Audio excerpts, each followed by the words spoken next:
இன்றைய புனிதர் அறிவோம். ஜனவரி 20. புனித செபஸ்தியார். மண்ணுலகில் படும் துன்பங்களுக்கான விண்ணுலக பரிசு வேதசாட்சி மணிமுடி. பேரரசன் டயோக்ளீசியனது படையில் தளபதியாக இருந்து அற்புதமாக அரசனை காப்பாற்றி தலைமை தளபதியாக உயர்ந்து தனது அதிகாரத்தை கிறிஸ்தவ மக்கள் படும் துன்பங்களிலிருந்து அவர்களை காப்பாற்ற பயன்படுத்தி கொண்டவர்.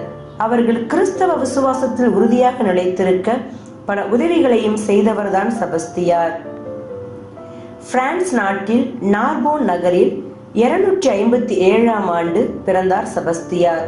இவரது பெற்றோர்கள் இத்தாலி நாட்டின் மிலான் நகரைச் சேர்ந்தவர்களாக இருந்ததால் அவர் அங்கேயே வளர்ந்தார். கிறிஸ்தவர்கள் என்று தெரிந்தாலே கொலை செய்யப்படும் சூழ்நிலை நிலவிய காலத்தில் கிறிஸ்துவின் மீது தீவிர பற்று கொண்டவராக தன்னை வளர்த்து கொண்டார் செபஸ்தியார். போர்ப்படையில் சேர்வதை விரும்பவில்லை. இருப்பினும் ரோமை பேரரசனுக்கு அஞ்சி குகைகளிலும் கைது செய்யப்பட்டு சிறையிலும் வாடும் கிறிஸ்தவர்களுக்கு தன்னால் இயன்ற உதவிகளை செய்ய வேண்டும் என்ற ஆர்வத்தோடு ரோமைக்கு சென்று பேரரசர் கார்னூஸின் படையில் சேர்ந்தார். தனது திறமையால் நூற்றுவ தலைவராக உயர்ந்து பல வெற்றிகளை குவித்தார். இதனால் பேரரசன் இவரை தமது படை தளபதியாக உயர்த்தினார். தமது பதவியை பயன்படுத்தி யாரையும் துன்புறுத்தாமல் தன்னால் இயன்ற மட்டும் வீரர்களுக்கு பல்வேறு உதவிகளை செய்தார். அவர்களது தேவைகளை நிறைவேற்றினார். இவரின் நல்ல உள்ளம் கண்ட பலர் கிறிஸ்தவர்களானார்கள். பேரரசன் டயோக்ளீசியன் படையில் தளபதியாக தொடர்ந்தார். அப்போது அண்டை நாட்டுடன் போர் நடந்தது. அரசன் டயோக்ளீசியன் மீது எதிரி நாட்டு பேரரசர் வாள் வீசிய நேரத்தில் அவரை அற்புதமாக காப்பாற்றினார் செபஸ்தியார். உள்ள மகிழ்ந்த பேரரசன் செபஸ்தியாரை நாட்டின் தலைமை தளபதியாக உயர்த்தினான். இதனால் அரண்மனை மற்றும் சிறைச்சாலைகளுக்கு சென்று வரும் வாய்ப்பை பெற்றார். தலைமை தளபதி கிறிஸ்தவர் என்பதை அறியாத கிறிஸ்தவ கைதிகள் அவரை பார்த்து பயந்து எழுந்து நிற்கும் போது அவர்களுக்கு நம்பிக்கை வார்த்தையால் திடமூட்டினார் செபஸ்தியார். அன்பர்களே, நீங்கள் படும் துன்பங்களுக்கு விண்ணுலகில் வேதசாட்சி மணிமொழி பரிசாக கிடைக்கும் என்று ஊக்கமூட்டினார். படை வீரர்களாக இருந்த மார்க்ஸ் மற்றும் யார்செலின் என்னும் சகோதரர்கள் கிறிஸ்துவை பின்பற்றுகிறார்கள் என்பதை அறிந்த பேரரசர் கிறிஸ்துவை மறுதலிக்குமாறு மிரட்டினார்.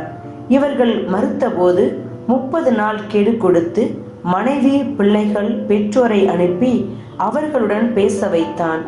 அவர்களும் கிறிஸ்துவை மறுதலிக்குமாறு அவரிடம் கேட்டுக்கொண்டார்கள். பாசத்தில் மனம் இலகி அவர்கள் கிறிஸ்துவை மறுதலிக்க தயாரானார்கள். இச்செய்தியை கேள்விப்பட்ட செபஸ்தியார் அச்சகோதரர்களை சந்தித்து அவர்களை விசுவாசத்தில் உறுதிப்படுத்தினார். ரோமை உயர் அதிகாரி நிக்கோஸ்திராத்தின் மனைவி சோயே திடீரென ஊமையானார். 6 ஆண்டுகளாக பார்க்காத மருத்துவர்கள் இல்லை. பலரின் வேண்டுகோளுக்கு இணங்கி கிறிஸ்துவை ஏற்றுக்கொள்ளுகிறேன் என்று சொல்லி செபஸ்தியாரை இல்லத்திற்கு அழைத்து வந்தார். செபஸ்தியாரும் இறைவனிடம் வேண்டி அவரை அற்புதமாக பேச வைத்தார். இதை கண்ட அதிகாரிகளும் அவருடன் இருந்தவர்களும் கிறிஸ்தவர்கள் ஆனார்கள். அதே போல குரோமசிஸ் என்னும் அதிகாரி தீவிர நோயிலிருந்து விடுதலை பெற்றார். அவருடன் இருந்தவர்களும் கிறிஸ்தவர் ஆனார்கள். செபஸ்தியார் கிறிஸ்தவர் என்பதை அறிந்து கொண்ட சிலர் இதை பேரரசரின் கவனத்திற்கு கொண்டு வந்தார்கள். பேரரசர் நம்பவில்லை. ஆனால் விரோதிகள் செபஸ்தியாரையும் அவரது நண்பர் பங்குராசையும் கையும் களவுமாக பிடித்து பேரரசர் முன் விசாரணைக்கு நிறுத்தினார்கள். அப்போதுதான் செபஸ்தியார் கிறிஸ்தவர் என்ற உண்மை எல்லோருக்கும் தெரிய வந்தது. இருவரையும் மமர்தீன் என்னும் இடத்தில் இருந்த சிறையில் அடைத்தனர். இச்சிறைக்கூடம் பூமிக்கடியில் சதுரமாக 2 அடுக்காக இருந்தது. 2க்கும் ஒரே ஒரு ஓட்டைதான். இது காற்று மற்றும் வெளிச்சம் செல்வதற்கான ஒரே வழி. உள்ளே இரும்பு வளையத்தால் கைகளை பின்புறமாக கட்டப்பட்ட நிலையில் அவரை அடைத்து வைத்திருந்தார்கள். அப்பொழுது சிலரை இழுத்துச் சென்று மால் எனப்படும் மைதானத்தில் விட்டு பசியுடன் இருக்கும் கொடிய விலங்குகளுக்கு இரையாக்குவார்கள். அதனை பார்த்த அதிகாரிகளும் கைகொட்டி சிரித்தனர். செபஸ்தியாரின் நண்பர் பங்குராசை இந்த மாலில் தான் கொன்றார்கள். இந்த கொடூர சிறை இன்றும் ரோமையில் இருக்கிறது. பேரரசன் டயோக்ளீசியஸ் விசாரணை செய்த பிறகு அவருடைய தம்பி மேக்சிமியனின் உத்தரவின்படி செபஸ்தியாரை மரத்தில் கட்டி வைத்து அம்பு எய்தார்கள். இறந்து விட்டார் என்று அப்படியே போட்டுவிட்டு போய்விட்டார்கள். ஆனால் செபஸ்தியார் இறக்கவில்லை. அவருடைய சீடர்கள் யாருக்கும் தெரியாமல் அவரது உடலை அடக்கம் செய்ய எடுத்தபோது உயிர் இருந்தது. சீடர்கள் அவரது காயங்களுக்கு மருந்திட்டு அவரை காப்பாற்றினார்கள். பிழைத்து கொண்ட செபஸ்தியார் பொது இடத்தில் மீண்டும் மேக்சிமியனை சந்தித்தார்.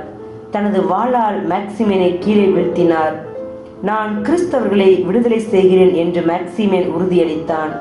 இதனால் செபஸ்தியார் கை கொடுத்து அவனை தூக்கிவிட்டார். நன்றி மறந்த மேக்சிமியன் அருகில் இருந்த கோலை எடுத்து செபஸ்தியாரை சராமரியாக அடிக்க தொடங்கினார். இதனால் உடல் நலிந்த செபஸ்தியாரை பாரமான கல்லால் கட்டி சாக்கடையில் எரிய ஆணையிட்டான். 288ஆம் ஆண்டு ஜனவரி 20ஆம் நாள் இறந்தார். புனிதரிடமிருந்து கற்போம். பதவிகளில் இருப்போர் தங்களது பதவிகளை தங்களுக்கு கீழ் உள்ளவர்களின் நலன்களுக்காக பயன்படுத்துவோம்.